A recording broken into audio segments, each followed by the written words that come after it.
Even the most talented and competent among us are bound to stumble. We all make mistakes. It's a fundamental part of the human experience. When these moments inevitably happen, our first instinct is often to turn that frustration inward, leading to a dangerous cycle of self-hatred. This intense self-criticism can quickly spiral, pushing us into a very dark place. But what if the key to getting back on track isn't about striving for perfection? What if the first, most crucial step toward fixing things is simply learning to be kinder to ourselves?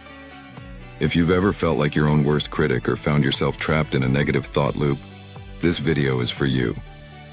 We're diving deep into timeless Buddhist principles and translating them into practical, actionable steps you can use today to completely transform how you see yourself and your life. Make sure to stick with us until the very end, as we'll also be tackling some of life's biggest challenges, including how to navigate heartbreak, jealousy, and even the fear of death.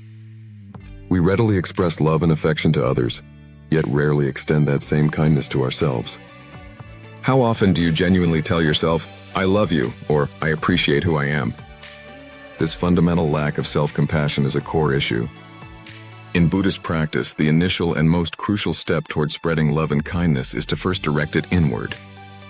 The Buddha taught that we cannot genuinely be kind to others if our own hearts are not first filled with self-love and self-kindness. Therefore, the essential journey begins with learning to love and accept ourselves, free from all the self-hatred we often carry. We are experts at labeling our own imperfections, often defining ourselves with phrases like, "I'm an angry person," "I have a weak mindset," or "I'm just lazy." The more we attach these negative labels to ourselves, the more they become our identity, a belief we hold to be fundamentally true about who we are. This destructive labeling is compounded by a constant stream of relentless self-criticism. This isn't constructive feedback, it's a form of negative self-talk that tears us down and erodes our confidence. This cycle can even lead us to criticize others, a temporary way to boost our own ego, but it only creates impossible standards that we can never meet, ultimately feeding more self-hatred. The path to self-love starts with a conscious decision to shift our perspective. This isn't about being perfect, it's about being kind to ourselves. Here are 4 essential steps to start that journey. 1. Let go of the labels. Your mistakes, flaws, and perceived weaknesses are not a permanent part of who you are. They are merely thought patterns. A thought pattern can always be changed, and a person can always improve. Don't let a temporary state, a bad decision, or a moment of weakness define your entire character. You are constantly evolving and have the power to grow beyond any label you've given yourself. 2. Embrace your mistakes. We often view mistakes as personal failures, but they are actually a sign of progress. Mistakes prove that you are actively trying, learning, and refusing to give up. Every truly great person has made countless errors on their path to success. They didn't let those mistakes define them.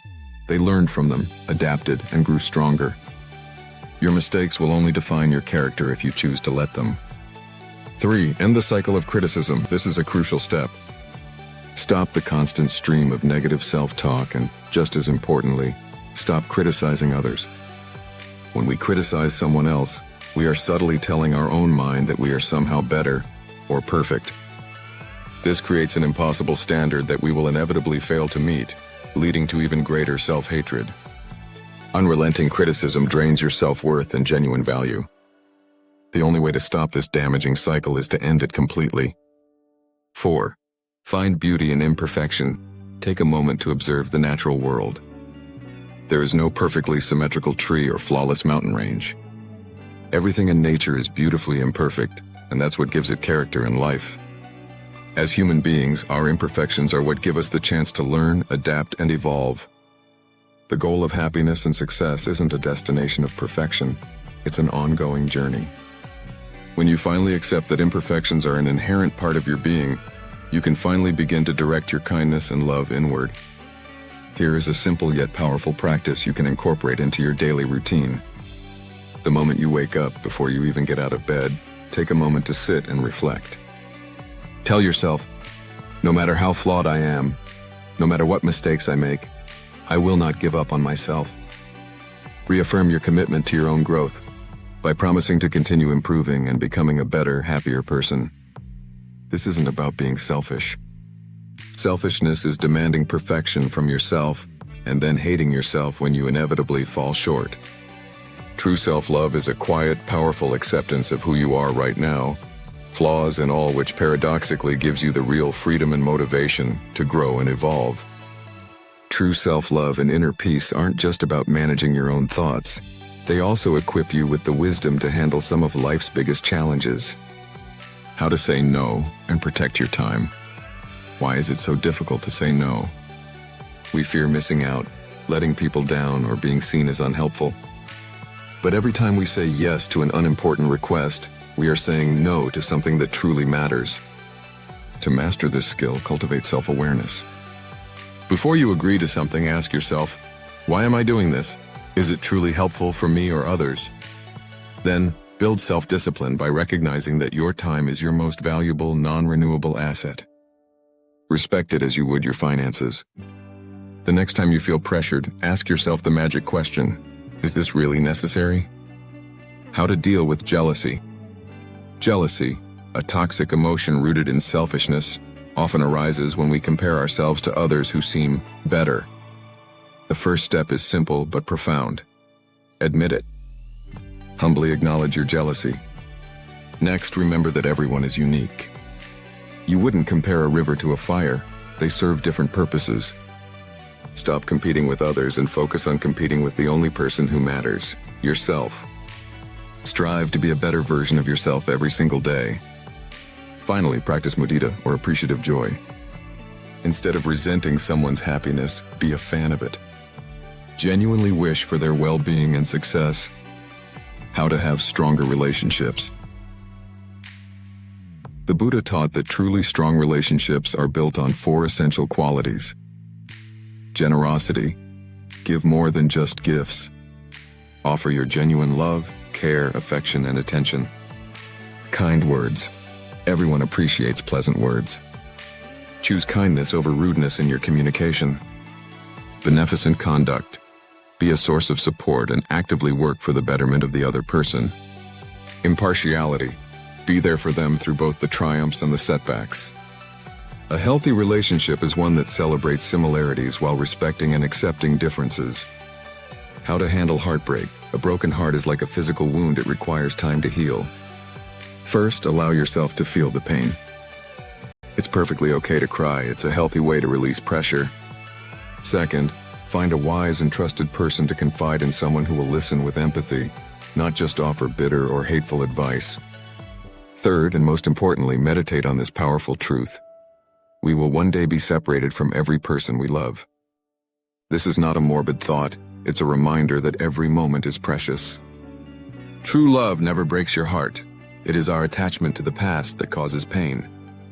Reduce the mental attention you give to old memories, and they will gradually fade. This terrible situation is impermanent, and you will heal. How to reflect on death without fear.